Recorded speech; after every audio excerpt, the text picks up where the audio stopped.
Kind of a dreary day outside, but how about we entertain you with some inside activities and some learning activities. We have Erynn Laughlin joining us from New Horizon Academy over in West Des Moines right now. Hey, Erynn, how are you? Good, how are you? We are great. Let's remind everybody about the incredible services that you offer at New Horizon Academy. Yeah, so we are an early learning center in Iowa, and we take children 6 weeks through the end of fourth grade for before and after school care. We have a great curriculum, wonderful teachers. That's us. Hey, a lot of fun places too. You have a bunch of locations around central Iowa. We'll get to those here in just a couple of minutes. But one of the key things is you are teaching kids in a way that is very unique, and you're incorporating STEAM activities into your learning program, aren't you? Yes, we are. And STEAM is super important in early education. It helps create that foundation for learning. It hits every aspect of early childhood education.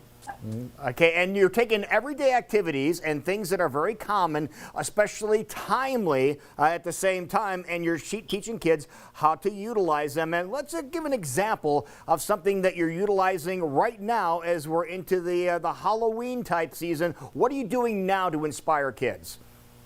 Yeah, so this activity right here, it's a pumpkin volcano. So pumpkins. A pumpkin volcano. Now we're going to show how this all is created in a second, but you go through more than just showing how to do a pumpkin volcano. You really basically dissect the pumpkin and take it, and you teach kids to look at a pumpkin in a whole new way too. And for every little aspect of it too, you have check sheets and things like that. Explain that about how you're exploring a pumpkin first. Yeah, so with the STEAM activities, we're breaking it down into different aspects of the activity. So the S stands for science, so making hypotheses, asking questions, different things like that. The T is technology, so the different materials that they're using, the tools that they have to explore the pumpkin with. The E is engineering, so what they're actually doing to dissect the pumpkin. They're pulling, the guts out, they're cutting the top off the pumpkin, that kind of stuff.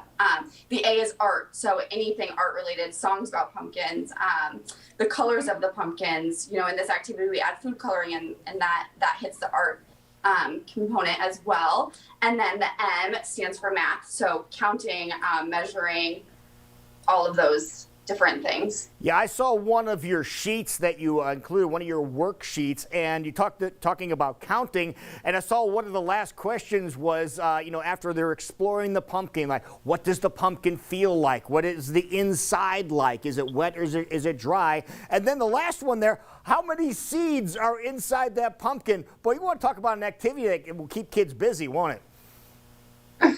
Yes. Counting the seeds in a pumpkin will take up a lot of time in a child's day. That is a lot of fun, but it again is using the entire pumpkin, and it's something physical that the kids can just dive into and just have hands-on experience, and they may not even realize that they're learning something. But you mentioned the pumpkin volcano, and that intrigued us. What is a pumpkin volcano, and can we create one? Yeah, I can show you how to do it. So all you need is a small pumpkin.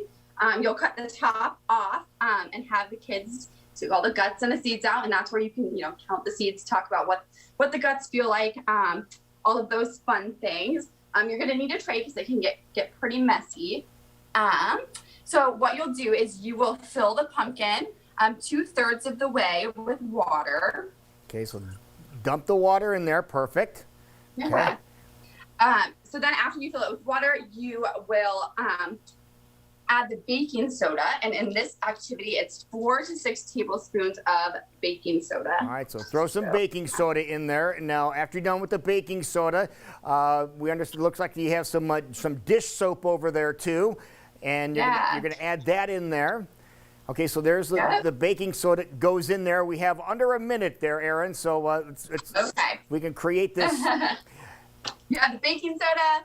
You add a teaspoon of dish soap in there. Okay. And then just a little bit of food coloring. Do red for the volcano. Okay. Perfect. And then stir it all up. Mix it all up. And then how are we going to get a volcano? Then you add the vinegar in and see what happens. Oh, look at that!